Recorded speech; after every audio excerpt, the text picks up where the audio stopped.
Before we dive in, I have to tell you about the free list building resource my team and I released this week. It's called 7 Places to Share Your Lead Magnet to Grow Your Email List with Quality Leads. If you've ever wondered why your lead magnet isn't converting, or worse, you scrapped a perfectly good lead magnet and wasted time creating new content that you never needed in the first place, this free resource will help you make sure you're fully optimizing the lead magnet you already have, including real life examples so you can see how actual business owners are using each strategy to bring in their leads. And I added a bonus strategy to this special resource. So grab yours at amyporterfield.com/more leads. That's amyporterfield.com/more leads. Christine always builds in a buffer for me, and they're helpful. I know. You're probably like, where the heck am I going to find 20 spare minutes? But let me tell you, once things really start to stack up, you're going to want time for a quick breather, especially when you've been recording audio or video, like for an hour straight, you need to take a break. So a little bit of padding goes a long way. And in that buffer time, like after I record, let's say 2 or 3 episodes of this podcast, and I see that I've got some buffer time, I usually go downstairs and talk to Hobie. I give him a kiss. We have a little time to just like chat and check in with him, maybe grab a snack, and I come back up. So I really do take the downtime. But if something goes over, then of course it becomes a cushion for that. But usually I get the buffer time. I'm Amy Porterfield, ex-corporate girl turned CEO of a multi-7-figure business. But it wasn't all that long ago that I lacked the confidence, the budget, and the time to focus on growing my small but mighty business. Fast forward past many failed attempts and lessons learned, and you'll see the business I have today. One that changes lives and gives me more freedom than I ever thought possible. One that used to only exist as a daydream. I created the Online Marketing Made Easy podcast to give you simple, actionable, step-by-step strategies to help you do the same. If you're an ambitious entrepreneur or one in the making who's looking to create a business that makes an impact and a life you love, you're in the right place, friend. Let's get started.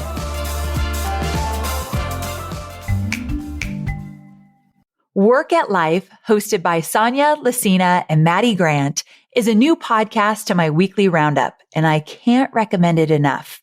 Hosts Sonia and Maddie explore the gray areas between work and life as they share data on relevant workplace, engagement, and culture topics. Topics like new ideas on how to impact diversity, equity, inclusion, and belonging today, and vulnerability in the workplace. I love those topics so much.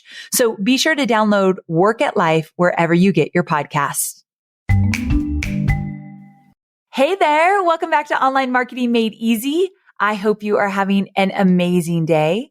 One of the things that I get so many questions about from my audience is how I go about intentionally blocking my time to commit to tasks. So it sounds like such a simple thing, right? But let me tell you, there's definitely an art and a science behind how I block my time.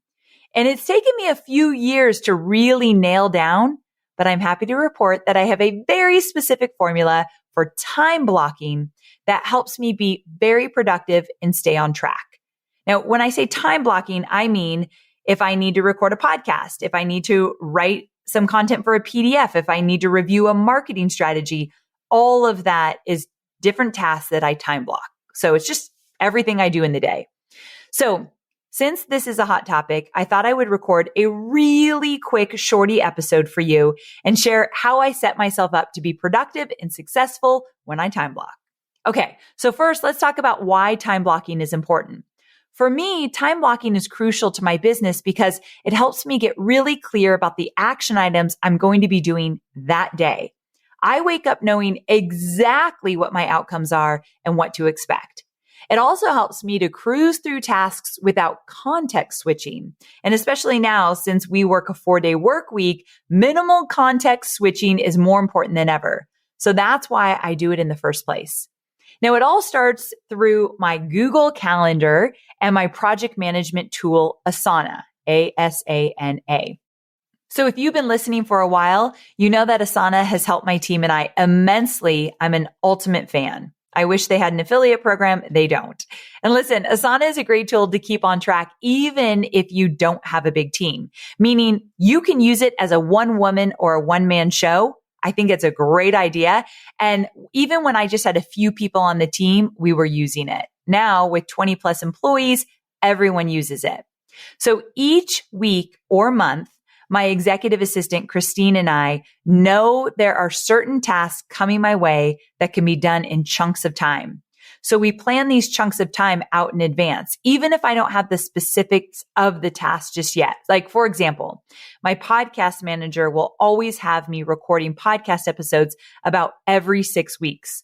So before we even know the topics of the episodes, or before we even have our Zencaster recording links created, we've put in time in my schedule, like a big block of time for me to commit to recording those. So Christine and I generally know how long it takes for me to complete something because we've been doing it for a while. But if she isn't sure how long to schedule something for, she just shoots me a quick Slack and she'll say, how long do you think it would take for you to record these 5 videos? And I'll give her an estimate of time. I usually am more conservative versus aggressive, meaning giving myself more time. A few more examples of things I time block include recording videos for my courses, recording Instagram videos, meetings, the list goes on. Now, before we move on, I just want to say that what I love most about time blocking in my calendar is that I can quickly look at it and see what I have coming up and where I have extra wiggle room in my schedule. When you're setting up your schedule, I recommend putting in non-negotiables. So those may be things like doctor's appointments, dinner with your family, some personal care things like a massage or workouts in the morning, and time with your loved ones. So you want to actually put that in your calendar and as much in advance as you can. Then I'd go and add your time blocks in. So once you have those in, it's so much easier to look at your schedule and add in other small tasks and appointments. So at this point, you have your calendar set up with non-negotiables and your big time blocks, those things that you're going to do, even though you might not have all the details yet, you know it needs to happen. So here's what happens next. My team assigns action items for me to complete in Asana. And again, these action items that I'm talking about are specific tasks that I can batch into chunks of time. So the task gets assigned to Christine. So this is very specific. My team assigns a task to my executive assistant, Christine, and she'll pop over to my Google Calendar to see where this fits into my time blocks. Then she goes ahead and schedules it for the corresponding date in Asana, and she updates my Google Calendar with more specifics about the task because we have more details about what I'm going to be batching. Now, there are 2 things that I recommend you do in this process. The first is to schedule buffer time. And if you're not sure how long something's going to take, always schedule longer than you think, just in case. So Christine always builds in a buffer for me, and they're helpful. I know. You're probably like, where the heck am I going to find 20 spare minutes? But let me tell you, once things really start to stack up, you're going to want time for a quick breather, especially when you've been recording audio or video, like for an hour straight, you need to take a break. So a little bit of padding goes a long way. And in that buffer time, like after I record, let's say 2 or 3 episodes of this podcast, and I see that I've got some buffer time, I usually go downstairs and talk to Hobie. I give him a kiss. We have a little time to just like chat and check in with him, maybe grab a snack, and I come back up. So I really do take the downtime. But if something goes over, then of course it becomes a cushion for that. But usually I get the buffer time. Trust me on this one. Buffers are important. You'll see 3 or 4 on my calendar a day, 20-minute little chunks of time. So that's the first thing. And here's the second thing I recommend. If you're using Asana or something similar, sync it to your calendar. Here's the part of the episode that if you're multitasking, you got to come back to me. You do not want to miss this. And I stumbled upon this. I didn't realize I needed it until I was like, something's missing here. And then a couple of years ago, Christine and I figured it out and it was like, boom, this is what it was. So again, I'm going to repeat it.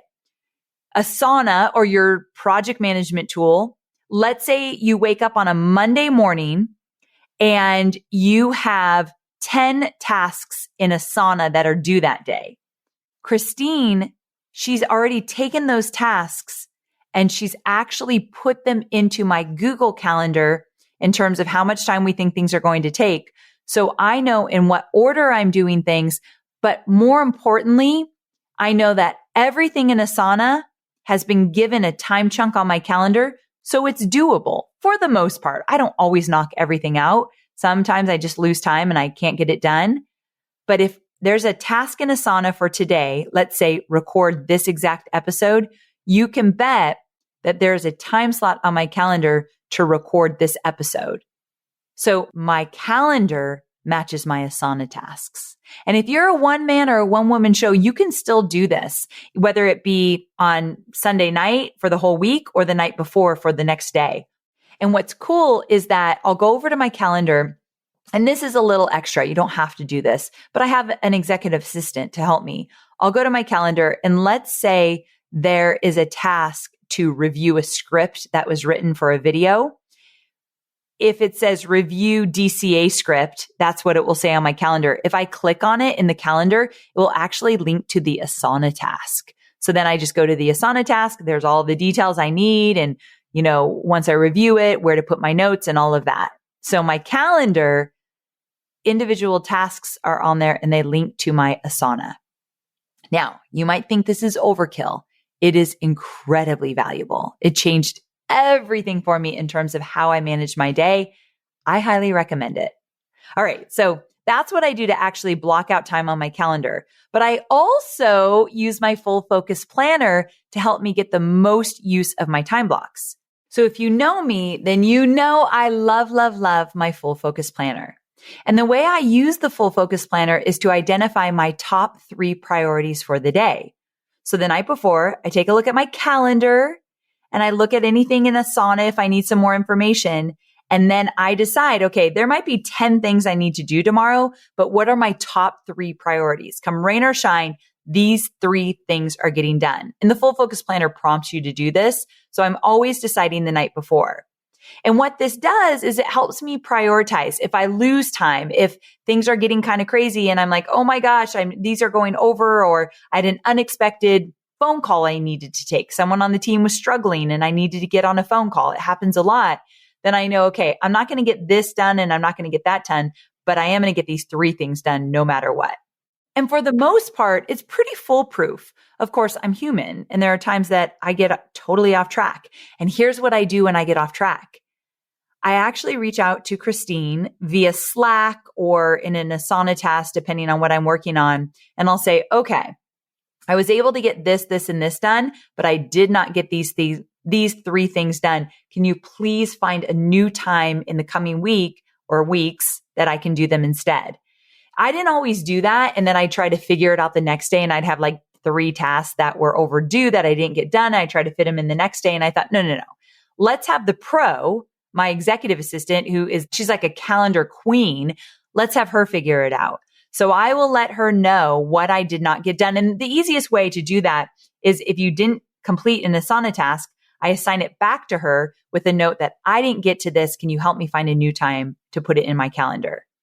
That way, it's not all on me to figure it out because I've just ran out of time. So I sure as heck don't have extra time to figure that out, but she does. So I want to take a minute and first of all, full focus planner, having something physical at my desk to flip through is really valuable. I know that might seem overkill. Again, if I've got a full focus planner, I've got my calendar in Asana, it works for me. So if you like something tangible, amyporterfield.com/full focus. amyporterfield.com/full focus. It will take you right to the planners that I love. You can check it out. Okay. So to recap, Christine and I schedule out time blocks in my schedule along with the non-negotiables. Tasks are then assigned to me in Asana with more specifics, and Christine then syncs up my Google Cal with the Asana task.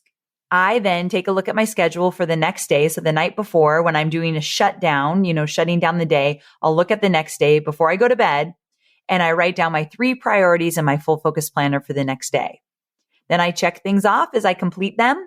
And if for some reason I can't get things done, and it happens, I communicate with my EA. She finds a new time. We're moving on. So there you go. I hope you enjoyed this shorty episode. I know that's a lot. I am a planner by nature. That is one of my most favorite things to do is plan out projects, plan out my day, check things off. That's just my personality. So this works for me. This might not work for you, but I bet you can take one or two things that I just shared and make them work into your existing plan to get a little bit better, to up-level things. So consider Asana, consider using your Google Calendar to sync with your project plan tool, and consider a full focus planner. All right, my friends, thanks so much for hanging out with me. And if you'd be so kind, will you please share this episode with a friend? If you know you've got a friend who loves to plan things out, is looking to get more organized and streamlined, maybe they'll love this episode. And real quick, if you love my podcast, would you consider leaving me a review? I would so appreciate it. It helps immensely for other people to find this podcast. And we work so hard on delivering episodes we think you're going to love. So if we could spread the word, we would appreciate it. Leaving a review would help us do that. So if you have 2 minutes to leave me a review on any platform that you listen to, I'd greatly appreciate it. All right. Thanks so very much. And I'll see you Thursday for more entrepreneurial goodness. Same time, same place. Can't wait. As online marketers, we tend to follow a lot of gut feelings. I know I sure do. So when something doesn't click, we can feel it to our core. It's probably no surprise that our customers follow these gut feelings too. We can see this play out in our campaigns, our sales, even our business growth. With a customer relationship management platform or CRM like HubSpot, you can better connect with your team, your data, and your customers so everything clicks into place. With easy to use hubs, apps, and payment tools that allow access to details and preferences, everyone on your team reads from the same story. So targeted outreach and service ticket requests are fully contextualized, and customer requests get answered in the best way possible. Learn how your business can grow better at HubSpot.com.